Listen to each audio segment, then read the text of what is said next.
anza kuonekana. Muko tayari nimkaribishe Rais wa Jamhuri ya Kenya? Muko tayari? Barabara hoye! Wakenya hoye! Wazalendo hoye! Taifa letu hoye!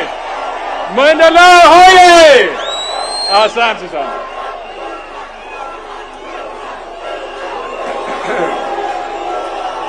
Haya, viongozi wote wenzangu, ndugu wananchi wa Kiambu, Nakuru na Kenya, hamjambo? Hamjambo tena?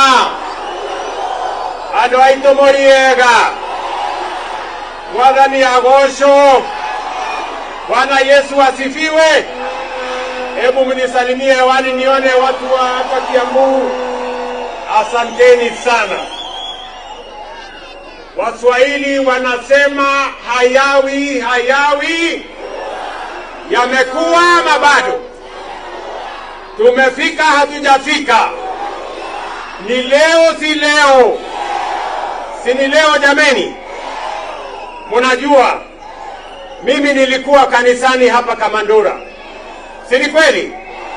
Na niliwaambia munipatie nafasi kidogo ili nirudi hapa ndio tuweze kujenga hii barabara.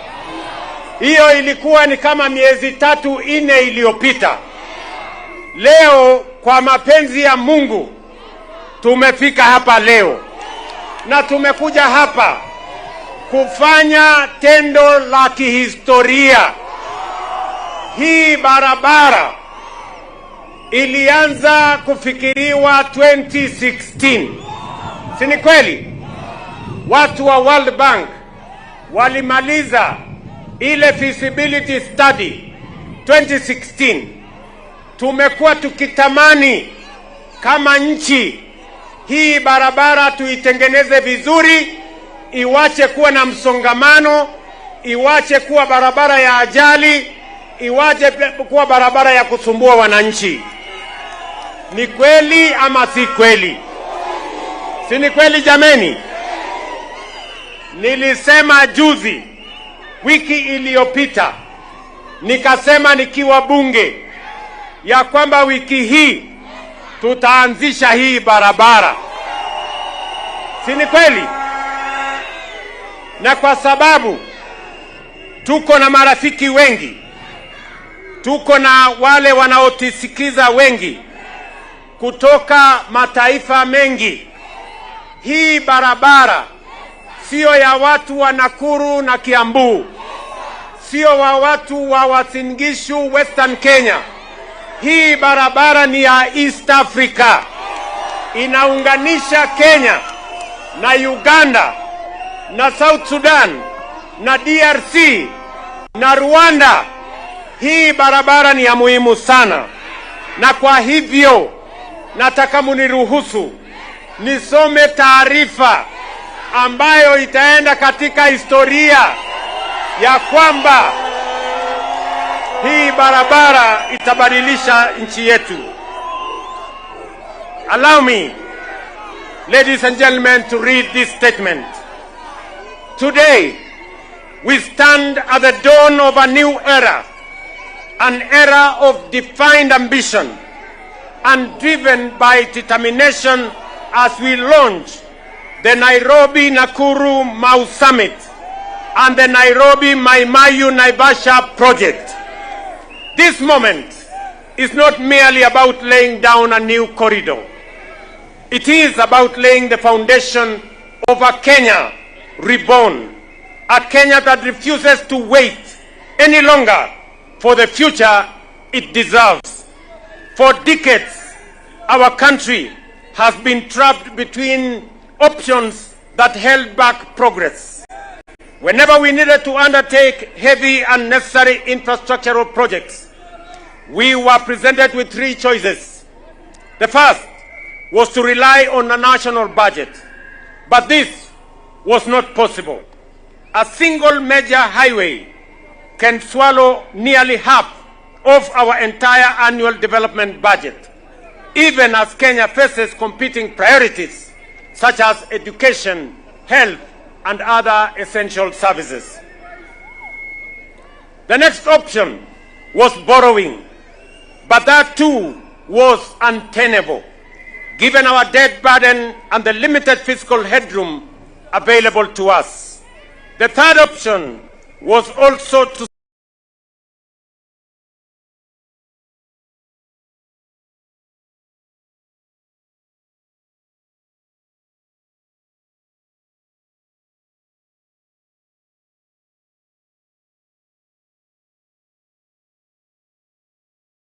slow down on development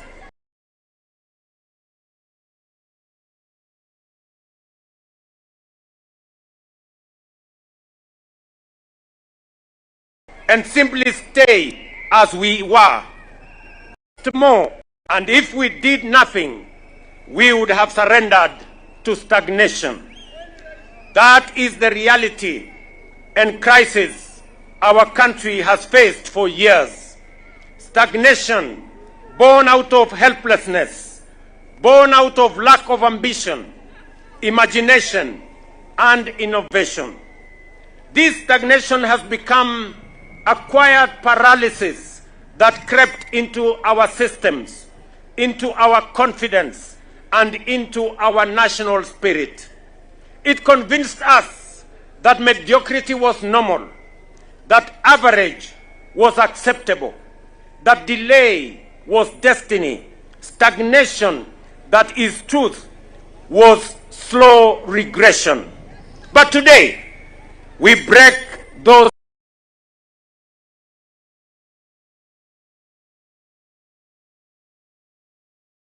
chains. We promise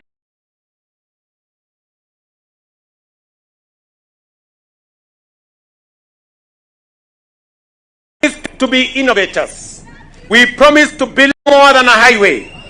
It is a gateway to prosperity, unity, and transformation.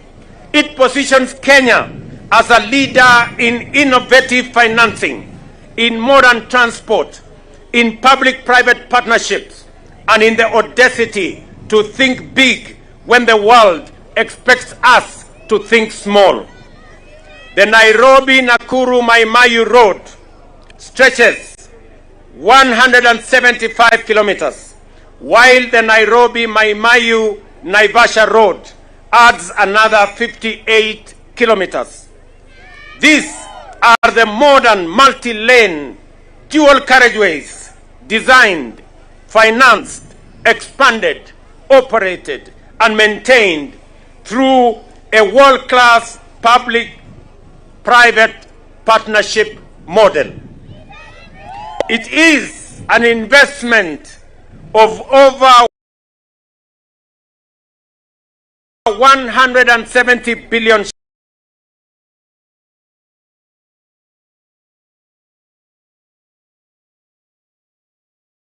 shillings, a living demonstration of what happens when government stops trying to do everything alone. The Nairobi-Nakuru-Mai-Mahiu Sammit corridor will be strengthened to handle heavy commercial traffic, supported by new interchanges, truck laybys, pedestrian bridges, lighting, barriers, drainage systems, and intelligence transport technology to enhance safety.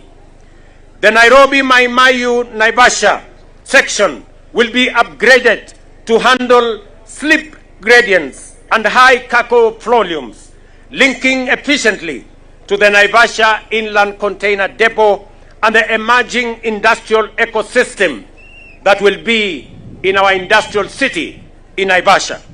Together, these upgrades will modernize the corridor, unlocking faster, safer, and more efficient movement of people and goods, not only across Kenya, but across East and Central Africa.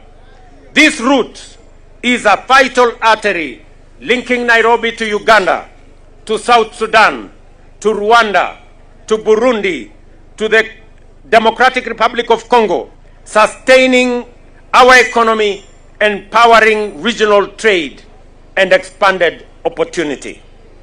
For too long, This corridor carried more than it could bear.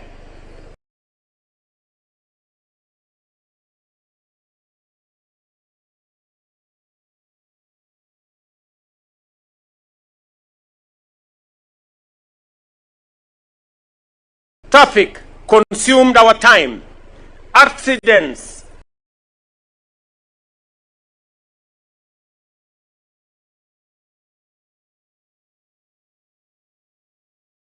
stole our loved ones and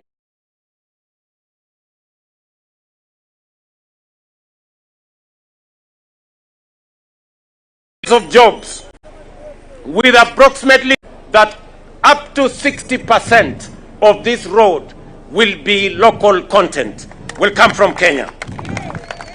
We also honor and welcome the expertise of our Chinese partners, whose technology and experience strengthen these projects while helping build capacity within our own workforce. Last week, I laid out Kenya's roadmap for a first world economy. Today, that roadmap moves from words to reality. Across the country, a new generation of transformative highways is rising. In the coming months, we will break ground on major dual carriageway corridors from Muthaiga to Kiambu and Ndumberi, from Machakos Junction to Mariakani, from Sammit to Kericho and Kisumu, and from Kisumu onward to Busia. And we will continue across the Republic. The Athi River Namanga Road, the Karatina Nanyuki Isiolo Corridor,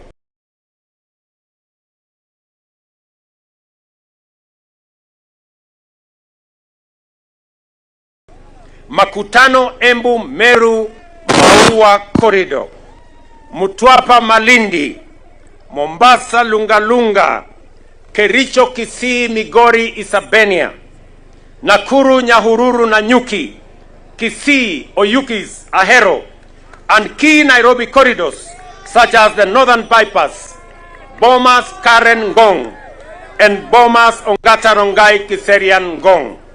This is how we correct a historical shortfall.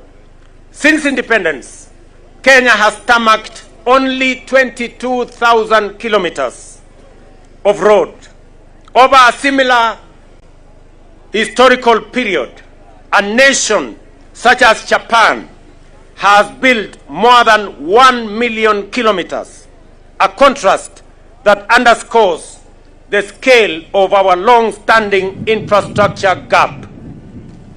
This new Kenyan path centers on investing in our people through enhanced education, expanded STEM programs, and increased research funding.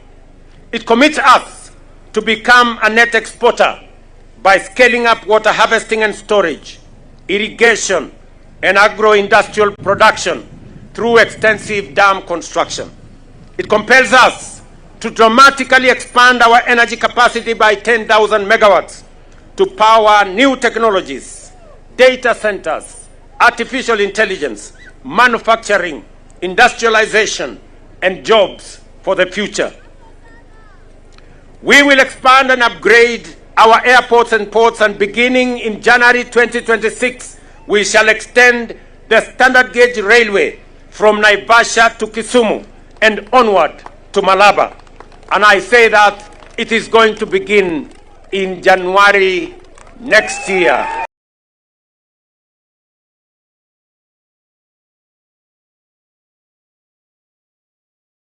Just in another 1 month.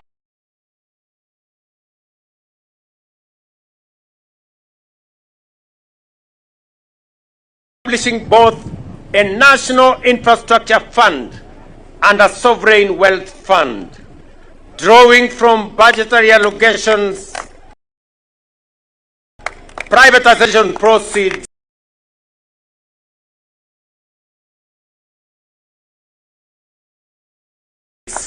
natural resource royalties, and private sector capital.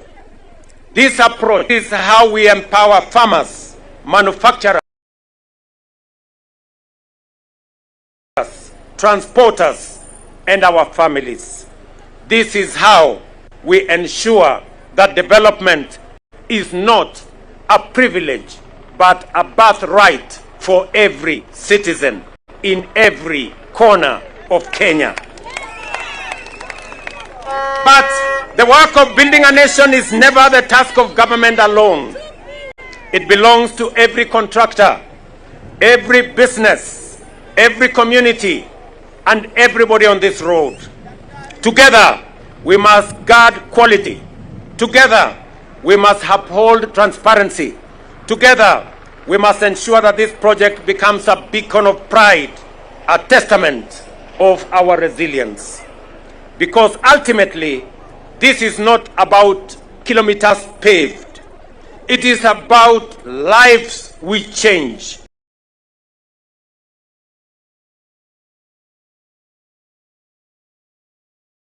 The opportunities we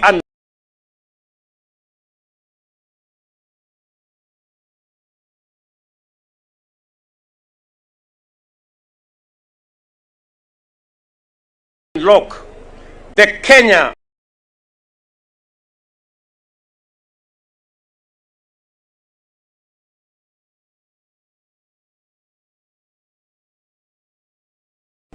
and decisively into belief brought us here. Thank you. I say again, thank you. Together, we are laying the foundation of a prosperous, connected, and confident nation called Kenya.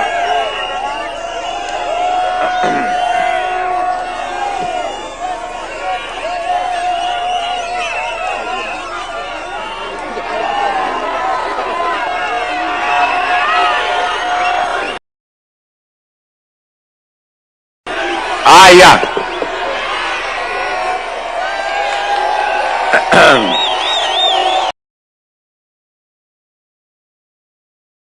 Kiambu hoye! Kiambu hoye!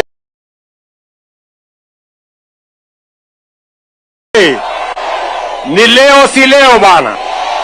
Si ni leo? Ndugu zangu watu wa Kiambu na Nakuru, ndugu zangu wa Kenya, mimi nawaeleza ya kwamba nimesoma hiyo taarifa kwa sababu jambo tunafanya hapa leo ni jambo la kihistoria. Mimi niliwaeleza ya kwamba tutabadilisha taifa letu la Kenya. Tutatoa Kenya kutoka third world, tutapeleka Kenya first world. Sisi tukiwa hai kwa miaka 30 ijayo, Kenya hii itabadilika. Tutaondoa umaskini, tutahakikisha ya kwamba kuna nafasi ya ajira ya vijana wetu, tutakuza uchumi na tutakuwa na chakula ya kutosha, Kenya iweze kupiga hatua ya kwenda mbele.